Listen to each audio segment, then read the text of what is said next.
வணக்கம். இன்னைக்கு நாம கீதையில ஒரு ரொம்பவே முக்கியமான அத்தியாயத்தை அலசப் போறோம். 12வது அத்தியாயம். நம்மள் பல பேருக்கு ஆன்மீக பயணத்துல ஒரு குழப்பம் வரும் இல்லையா? நான் போற பாதை சரிதானா? இல்ல இதை விட ஒரு நல்ல பாதை இருக்கான்னு. அதே குழப்பம் அர்ஜுனனுக்கும் வருது. அதுக்கு கிருஷ்ணர் சொல்ற ஒரு அருமையான பதில தான் நாம இன்னைக்கு பார்க்க போறோம். இதுக்கு முன்னாடி ஒரு சின்ன விஷயம். கீதையோட முதல் 6 அத்தியாயங்கள்ல கிருஷ்ணர் முழுக்க முழுக்க நம்மள பத்தி, அதாவது நான் யார்ங்கிற ஆத்மாவை பத்தி தான் பேசினார். ஆமா. ஆனா 7வது அத்தியாயத்திலிருந்து அவரோட கவனம் மெதுவா கடவுள் பக்கம் திரும்புது. கரெக்ட்.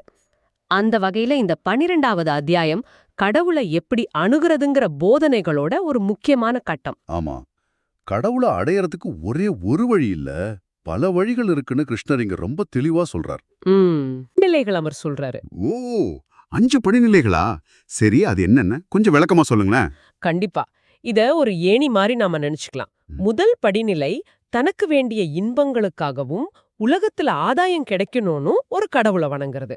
சரி, இது ரொம்ப ஆரம்ப நிலை மாதிரி தெரியுது. ஆமா. 2வது நிலை கர்ம யோகம். நாம செய்யற எல்லா வேலைகளோட பலனையும் கடவுளுக்கு அர்ப்பணிக்கிறது. பலனை எதிர்பார்க்காம கடமையை மட்டும் செய்யறது. சரி, அடுத்தது. 3வது உபாசன. அதாவது ஒரு குறிப்பிட்ட தெய்வீக உருவத்து மேல மனச ஒருமுகப்படுத்தி தியானிக்கிறது. ஒரு மந்திரம் சொல்றது இல்ல ஒரு உருவத்தை மனசுல வச்சுக்கிறது, அந்த மாதிரி. அதேதான். 4வது நிலைதான் பக்தி யோகம். எந்த ஒரு எதிர்பார்ப்பும் இல்லாம சுத்தமான அன்போட கடவுள் மேல முழுசா சரணாகதி அடையிறது. ஓகே. கடைசி 5வது நிலை ஞான யோகம். இது அறிவு சார்ந்த ஒரு பாதை.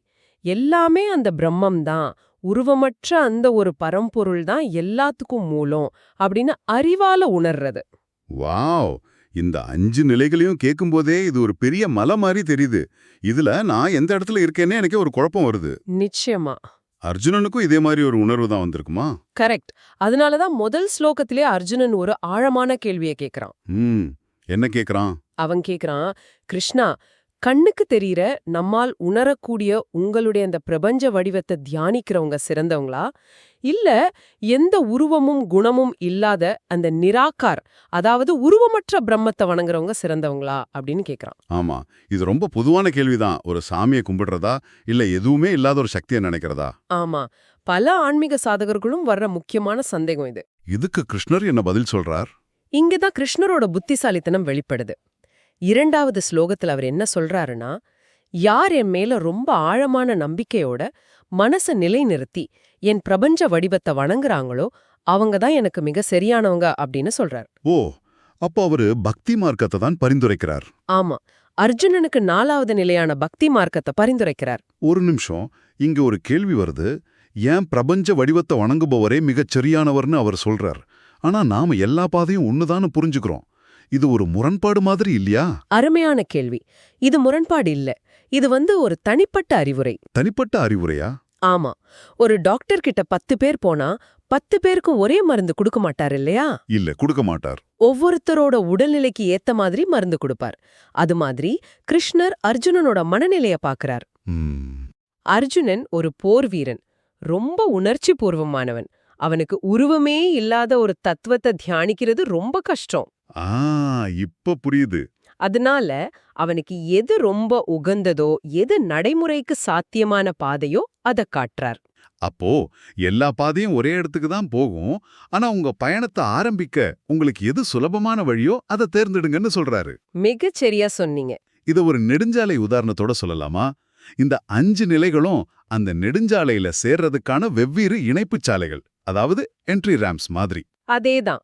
அந்த இணைப்புச்சாலை தான் முக்கியம். நீங்க எந்த என்ட்ரி ரேம்ப்ல நுழைஞ்சாலும் அது உங்களை நெடுஞ்சாலைக்கு கொண்டு போயிடும். இலக்க அடையிறது தான் முக்கியம். சூப்பர். அதனால கீதையோட இந்த அத்தியாயம் நமக்கு தர்ற முக்கியமான செய்தி என்னன்னா, இது ஒரு சுய ஆய்வுக்கான அழைப்பு. எந்த பாதை சிறந்ததுங்கிற கேள்வியை விட எனக்கு எது சரியான பாதை என்பதே முக்கியம். மையக் கருத்து இதுதான். ஆன்மீக முன்னேற்றம்ங்கிறது ஏதோ ஒரு சிறந்த பாதையை தேர்ந்தெடுக்கிறது இல்ல. ஆமா. உங்களுடைய சொந்த உணர்ச்சி, அறிவு நிலையை நேர்மையா மதிப்பிட்டு இப்போதைக்கு உங்களுக்கு எது பயனுள்ள பாதையோ அதை தேர்ந்தெடுக்கிறது தான். இது ஒரு ஒன் சைஸ் ஃபிட்ஸ் ஆல் மாதிரி கிடையாது. முற்றிலும். அர்ஜுனனை போலவே நாமும் நமக்கான தொடக்க புள்ளிய தேடணும். ஆக இந்த உரையாடலுக்கு பிறகு நீங்க சிந்திக்க வேண்டிய கேள்வி இதுவா இருக்கலாம். எந்த பாதை உயர்ந்ததுன்னு கேட்கறத நிறுத்திட்டு ஏன் இயல்பு என்ன, இந்த தருணத்துல எந்த பயிற்சி என் மனசோட உண்மையா இணையுது அப்படின்னு உங்களை நீங்களே கேட்டுக்கிறது தான் உங்க பயணத்தோட உண்மையான முதல் படியா இருக்கும்.